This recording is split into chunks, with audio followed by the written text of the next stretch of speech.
Welcome to Pakistani real action. तो कैसे हैं आप सब? उम्मीद है आप सब बढ़िया होंगे, मजे में होंगे और खुश भी होंगे। मेरा नाम है मुदस्सिर। मैं हूं बशर। सुगैस, जैसा कि आपको पता है इस टाइम दुनिया में सबसे ज्यादा इंफ्रास्ट्रक्चर के प्रोजेक्ट्स कहां पर चल रहे हैं, तो वो भारत का नाम आएगा। भारत में सबसे ज्यादा मेगा प्रोजेक्ट्स चल रहे हैं। तो आज उन्हीं के ऊपर वीडियो लेकर आए हैं, भारत के मेगा प्रोजेक्ट्स जो कि कंप्लीट होंगे या कंप्लीट होने वाले हैं। ये न्यू कौन से प्रोजेक्ट्स आने लगे हैं भारत में, आने वाले आज इसके अंदर सारा देखेंगे। मिस्टिकल लैंड का वीडियो, इनकी वीडियो का लिंक मिल जाएगा आप लोगों को डिस्क्रिप्शन में। प्लीज इनका चैनल लाजमी सब्सक्राइब कीजिएगा। काउंटडाउन करते हैं, स्टार्ट। दोस्तों, भारत दुनिया में सबसे तेजी से उभरता देश है, चाहे वो इकोनॉमी सेक्टर में बात की जाए या फिर देश के रूप में उसकी पावर की बात की जाए। हर सेक्टर में भारत बड़ी तेजी से आगे बढ़ रहा है।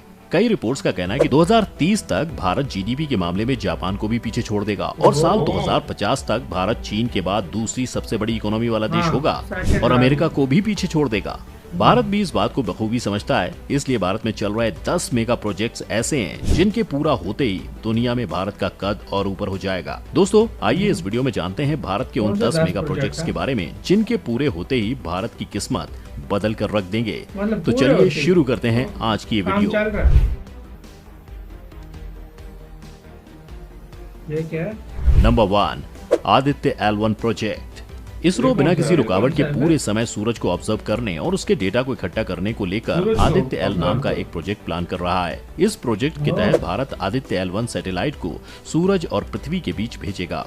पर सूरज को हर समय ऑब्जर्व करना इतना आसान नहीं है, क्योंकि समय समय पर सूरज पर ग्रहण पड़ता रहता है और अगर छोटी सी भी परेशानी इस मिशन में आ जाती है तो ये पूरा मिशन पूरी तरह से बर्बाद हो जाएगा। पर अगर भारत ये मिशन करने में सक्सेस हो जाता है तो ये भारत के लिए दुनिया भर में एक ऐसी अचीवमेंट बन जाएगी जो भारत की पावर का डंका पूरी दुनिया में बजा देगा। नंबर 2, दिशा और तृष्णा मिशन। इसी तरह इसरो दिशा और तृष्णा नाम के मिशन को भी प्लान कर रहा है, मगर पिछले 2 सालों से कोविड के चलते भारत को अपने कई स्पेस मिशंस डिले करने पड़े थे। पर अब एक बार फिर भारत अपने मिशंस पर तेजी से काम को आगे बढ़ा रहा है।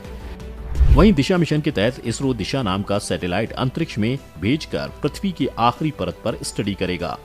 वहीं तृष्णा प्रोजेक्ट फ्रांस के साथ मिलकर किया जाएगा। इसमें सैटेलाइट को अंतरिक्ष में भेजकर पृथ्वी की लैंड सरफेस की मैपिंग करेगा, जिससे जंगलों, natural resources assessment, urban area, जंगलों की मैपिंग करी जाएगी। रिपोर्ट्स के मुताबिक ये अब तक की सबसे सटीक मैपिंग होगी। नंबर 3, भारत माला प्रोजेक्ट।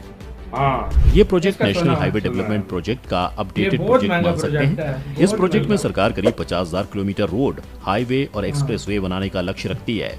इस प्रोजेक्ट से economic corridor, border area, remote area को जोड़ने का काम करेंगे, जिससे भारत के एक्सपोर्ट को मदद मिलेगी। साथ ही इस प्रोजेक्ट में होने वाले डेवलपमेंट से मजदूरों को रोजगार मिलेगा। इस योजना के पूरे होने के बाद करीब 22 मिलियन रोजगार पैदा हो सकेंगे। इस योजना के तहत करीब 9,000 किलोमीटर तक के इकोनॉमिक कॉरिडोर, 6,000 किलोमीटर तक इंटर कॉरिडोर के साथ ही कई किलोमीटर रोड्स बनाई जाएंगी। Number 4, Noida international airport project. किसी भी देश को अंतर्राष्ट्रीय रूप से जोड़ने के लिए एयरपोर्ट की जरूरत पड़ती है। इससे दूसरे देशों से कनेक्टिविटी आसान हो सकती है। भारत में अब तक का सबसे बड़ा एयरपोर्ट इंदिरा गांधी एयरपोर्ट है, जिसमें अभी कुल 3 रनवे ही है, जिसकी वजह से कई बार कई फ्लाइट्स को डिले करना पड़ता है। इस समस्या को देखते हुए साल 2001 में यूपी में तत्कालीन सीएम राजनाथ सिंह ने नोएडा एयरपोर्ट की घोषणा की थी, पर बजट न होने की वजह से इसका काम शुरू नहीं हो पाया था। पर जब 2018 में एक बार फिर से बीजेपी की सरकार आई तो उस समय के तत्कालीन मुख्यमंत्री योगी आदित्यनाथ की सरकार ने इसके काम को शुरू करा दिया और इसके काम को पूरा कराने के लिए 2024 तक का टाइम लिया गया है। इसमें 6 रनवे होंगे, जिस वजह से ये भारत का सबसे बड़ा एयरपोर्ट बन जाएगा। साथ ही एशिया और दुनिया में भी सबसे बड़े एयरपोर्ट में शामिल होने का गौरव इसको मिलेगा। नंबर 5, ई हाईवे इंडिया प्रोजेक्ट। भारत में लगातार पेट्रोल और डीजल के दामों में तेजी आ रही है, जिस वजह से भारत दुनिया में सबसे महंगे तेल बेचने वाले देशों में से एक हो गया है। पेट्रोल और डीजल के दामों के बढ़ने की वजह से भारत में ट्रांसपोर्ट और महंगा होगा, जिस वजह से यहाँ हर चीज करीब 4 गुनी महंगी हो जाएगी।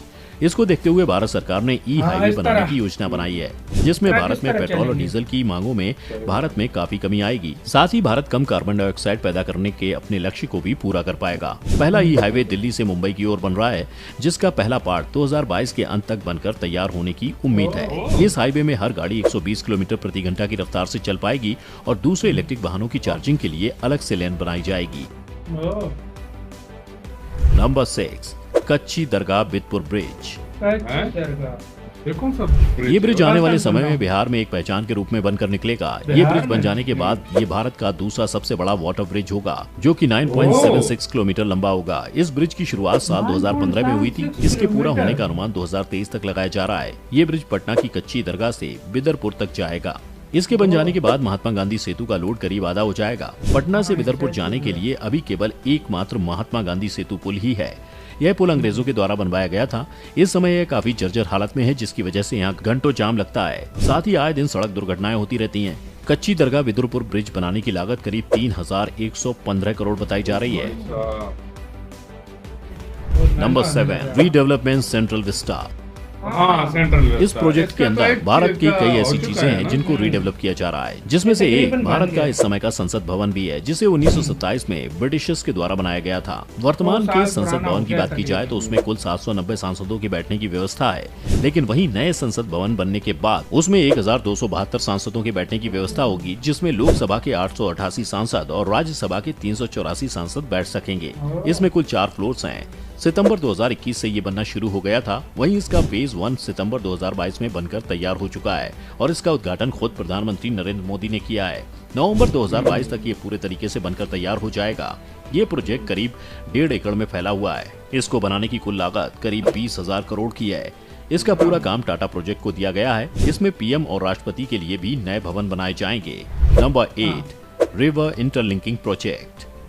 भारत में आज भी कई ऐसे राज्य हैं जिनको हर साल बाढ़ का सामना करना पड़ता है। वहीं कुछ राज्य ऐसे हैं जहां हर साल सूखा पड़ता है। साल 1999 में उस समय के पीएम अटल बिहारी वाजपेयी ने इस परेशानी को देखा और इससे निपटने के लिए उन्होंने इस योजना की शुरुआत की। पर जब तक इस योजना पर काम हो पाता तब तक सरकार बदल गई, जिसके बाद योजना को रोक दिया गया। अब करीब 20 साल बाद बीजेपी की दोबारा सरकार आई तो इस योजना को दोबारा शुरू किया गया। ये एक सिविल इंजीनियरिंग योजना है जिसका मोटिव भारतीय नदियों को जलाशयों और नहरों के माध्यम से आपस में जोड़ना है। इससे किसानों को खेती के लिए मानसून पर निर्भर नहीं रहना पड़ेगा और साथ ही बाढ़ या सूखे के समय पानी की मांग और कमी को पूरा किया जाएगा। इस योजना के तहत भारत की 60 नदियों को आपस में जोड़ा जाएगा, जिसमें से गंगा भी एक है और इस योजना को 3 हिस्सों में बांटा गया है। Number 9, Vande Bharat mission. वंदे भारत की पहली ट्रेन साल 2019 में नई दिल्ली से बनारस को चलाई गई थी और दूसरी ट्रेन नई दिल्ली से वैष्णव देवी मंदिर के लिए चलाई गई थी। दोनों ट्रेनों की बात करें तो दोनों खूब सफल रही। अब भारतीय रेल ने इस साल करीब 500 से ज्यादा वंदे भारत ट्रेन चलाने का मोटिव रखा है। इसको स्लीपर व स्टिंग 2 रूपों में लॉन्च किया जाएगा। इसकी मदद से रेलवे पुरानी प्रीमियम ट्रेनों जैसे राजधानी और शताब्दी से वंदे भारत ट्रेन को रिप्लेस करेगी, जिसकी मदद से रेलवे में नए रेवेन्यू देखने को मिलेगा। Number 10, 5G technology. ये भारत के टेलीकॉम टेक्नोलॉजी सेक्टर में बहुत बड़ा बदलाव लेकर आने वाला है। अगर हम इसका मुकाबला अभी की टेक्नोलॉजी 4G से करते हैं तो ये 4G से करीब 10 गुना ज्यादा तेज है। अगर आप आज 4G की स्पीड से किसी मूवी को डाउनलोड करते हैं तो आपको करीब 10 मिनट का समय लग जाता है, पर जब आप किसी मूवी को 5G से डाउनलोड करेंगे तो इसमें केवल आपको 10 सेकंड का समय ही लगेगा। इस योजना से आने वाले समय में ई कॉमर्स, ई एजुकेशन, ई रिसोर्स की जितनी भी चीजें हैं उसमें ये एक क्रांति लेकर आएगा।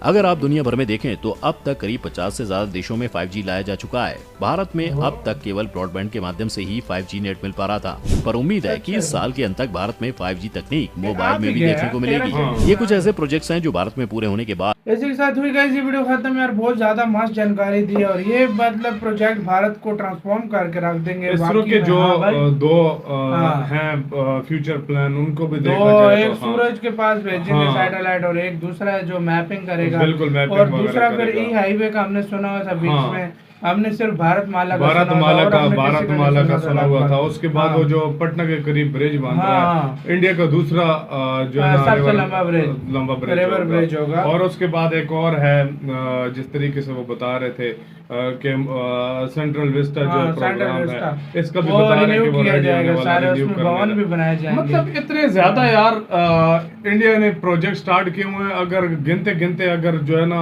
क्या कहते हैं शर्म हो जाए, इतने प्रोजेक्ट्स थे। इस तरह हजारों प्रोजेक्ट्स इंडिया में जो चल रहे हैं और लोग उसको देख रहे हैं, मतलब बनते हुए रेडी वेट कर रहे हैं। कह रहे हैं कि सिर्फ जो भारत माला प्रोजेक्ट है 22 मिलियन लोगों को जॉब्स उससे मिलेंगी, मतलब 2 करोड़ 20 लाख लोगों को। तो इंडिया ने बहुत ज्यादा यार तेजी से काम स्टार्ट किया हुआ है। वंदे भारत ट्रेन का जो बताया हुआ इंफ्रास्ट्रक्चर बहुत तेजी से इंडिया का ऊपर जा रहा है। अगले जो अगस्त इनका आजादी का जो है ना जश्न आजादी के मौके पर 500 ट्रेन तक रेडी हो जाएंगे। अब इस बात आपको कहना है अपने कमेंट सेक्शन में दें। इधर वीडियो खत्म करते हैं, अपना बहुत ज्यादा ख्याल रखना। तो यार बाय।